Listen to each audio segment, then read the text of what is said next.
Bantam Doubleday Dell Audio Publishing presents Star Wars Darksaber by Kevin J. Anderson.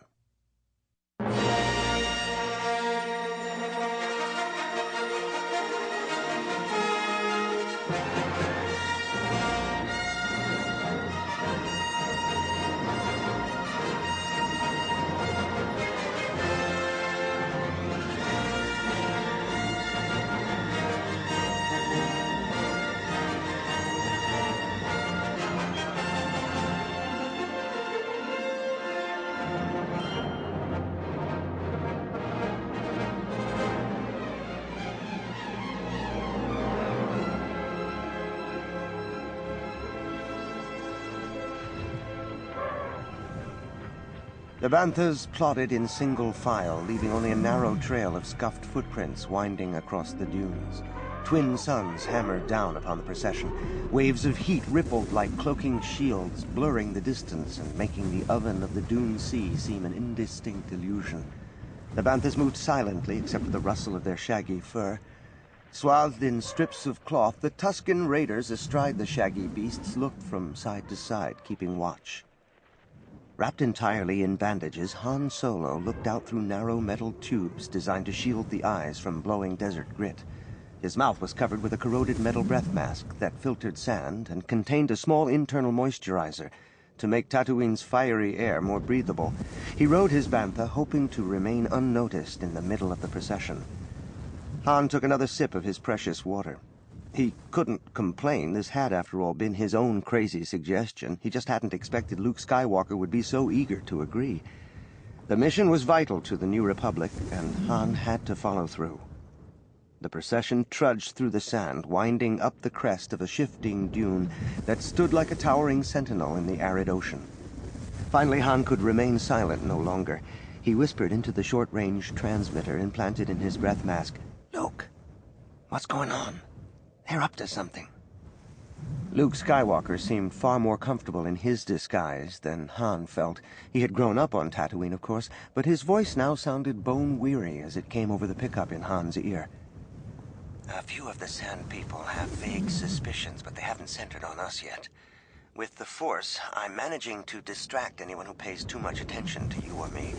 Wait until they're preoccupied, and I'll explain more." The lead rider reached the peak of the sand mountain.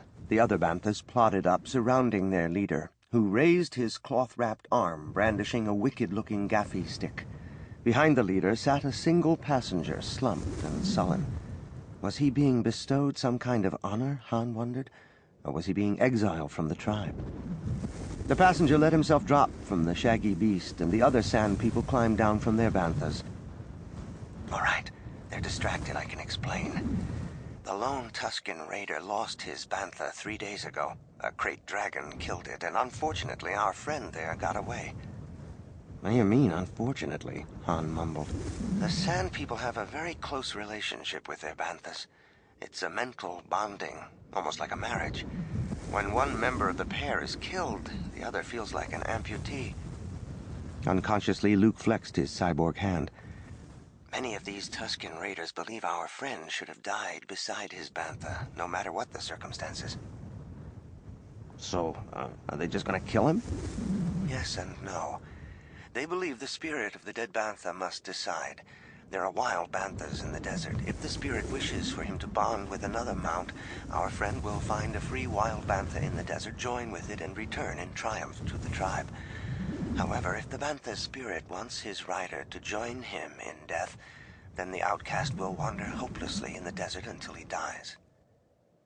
The Sand People waited for the exile to make the first move. Finally, with a cry of triumph or challenge, he plunged down the steep and shifting slope of the dune. The Sand People tilted their heads toward the burning sky and let out a loud, ululating cry that made Han shudder. That night, the group camped in a thick maze of rocky badlands, punctuated by pockmarked stone needles rising out of the wind-blown sand. Darkness fell quickly with the double sunset, and the temperature plummeted. The rocks continued to throb with stored heat, but they quickly cooled. "I'm going to get some rest," Han said. "Can't you wait until they all go to sleep and then catch a nap yourself?" Luke shook his head.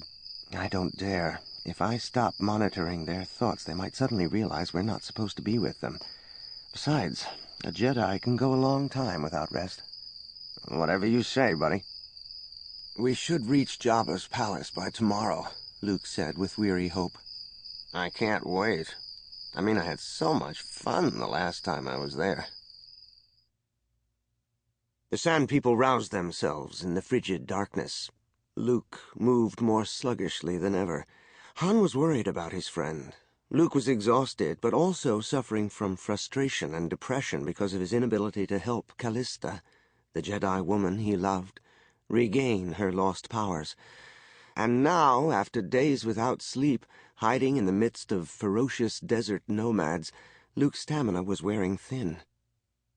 By mid-morning, with both suns climbing the crystal blue sky, the Tusken Raiders topped a rocky rise and looked across the painted desert to the ruins of Jabba the Hutt's palace. When I split off, follow me, Luke said. I'm going to distract them so they won't notice us separating from them. Far across the rolling ocean of sand, the wind was creating a sand whirl. Han suspected it was a natural occurrence, but Luke used it to his advantage. He nudged his bantha to the right, splitting off from the line of Tusken Raiders. Han yanked on the rough, curved horn of his mount, urging it away from the others. None of the Tusken Raiders turned in their direction. A harsh wind whistled through the canyon, moaning among the open minarets of Jabba's palace. Han peeled the bandages off and removed the metal eye coverings, tossing them to the ground. He drew a deep breath of the dusty air and coughed, but he grinned at his companion. Boy, I'm glad to get rid of those. Luke carefully unwrapped himself, stuffing the rags inside his tattered desert robes. Han shook his head as he looked at the ruins. Jabba had not been the first inhabitant of the huge palace. It had been built centuries before the Hutt crime lord was born, or hatched, or whatever happened to baby Hutts. Long ago, exiled monks of the Bomar Order had found an isolated spot on the backwater world Tatooine and had built a towering monastery remaining aloof from the planet's other inhabitants. Sometime later, the bandit Al-Kara had broken into the monastery and used parts of it as his hideout as he preyed upon moisture farmers. The monks ignored him utterly. Since that time, a succession of undesirables had located their headquarters in portions of the monastery, the latest of whom had been Jabba the Hutt. But after Jabba's death at the Great Pit of Carkoon, a civil war had occurred among his minions as each scrambled to steal the Hutt crime lord's possessions, ransacking the palace. Through some of his underworld connections, Han had received disturbing rumors that other Hutts had recently been poking around in the abandoned palace looking for something. Han needed to find out what it was. The corroded durasteel door loomed in front of them. Over the years, the control circuits had crossed or decayed, and the heavy barrier had risen partway up. Drifts of sand had collected in the gap. As soon as Luke touched a button on the lichen-covered external panel, another panel creaked open in the center of the door, and a bobbing artificial eye extended, swaying on a rusted metal stalk. Jabba's surveillance system. The machine's words were garbled and slurred, as if its programming had become defective. Han reached into the folds of his robe, pulled out his blaster pistol, and blew the thing into smoking shards and sparking wires. He turned to Luke with a roguish grin. I've always wanted to do that. That thing was always obnoxious. A blaster bolt shot from behind them, spanged against the metal door. Han whirled. What? Luke and Han's banthas snorted in greeting. Another blaster bolt shot down from behind them to burn a smoking hole through Han's robe, barely missing his chest. The Sand People thundered down the canyon, whipping their banthas to a frenzy and waving gaffy sticks. Ducking under the door, Han said, I think you stopped distracting them too soon, kid. Inside, Luke found the inner control panel and grabbed at a bunch of rusted wires. There was a single hopeless spark, then the entire panel went dead. Han crouched down with his blaster pistol. Better do something quick, Luke. One of the Sand People fired under the door. The energy bolt ricocheted on the flagstone floor. Han fired his own blaster at the bandaged feet he could see, and the feet leapt backward. Luke gave up on the control panel and stood with his fists clenched at his sides. He concentrated. The tracks groaned as he moved the mechanisms holding the door in place. Sample complete. Ready to continue?